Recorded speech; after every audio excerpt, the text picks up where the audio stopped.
Selama ini bungkam dan hanya lemparkan senyuman, alasan Rezky Aditya dan Citra Kirana diam soal kasus anak Wenny Aryani dibongkar sang pengacara. Disampaikan kuasa hukum mereka bahwa Rezky Aditya dan Citra Kirana sengaja tidak mau banyak berbicara di publik. Hal ini dikarenakan rasa hormat mereka kepada Naira yang masih di bawah umur. Mereka khawatir jika nantinya pemberitaan ini akan berpengaruh buruk untuk tumbuh kembangnya. Saya meminta maaf kepada awak media yang selama ini meminta wawancara, meminta klarifikasi, belum juga untuk kami penuhi. Karena memang sejak awal Rezky Aditya berpesan kepada kami selaku kuasa hukum, "Tante, ini masalah melibatkan anak di bawah umur, saya juga punya anak di bawah umur, saya sangat concern terhadap harkat dan martabat Ananda Naira.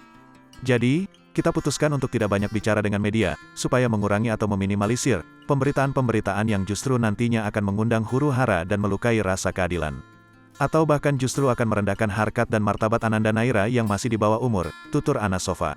Pihaknya menyebut bahwa selama ini hanya ingin fokus pada proses peradilan seperti menyerahkan bukti dan kesaksian demi kebutuhan sidang. Dengan ini, dipastikan bahwa Rezky Aditya dan Citra Kirana tidak kabur dari permasalahan mereka dan siap bertanggung jawab jika Naira memang terbukti sebagai anak biologis Rezky.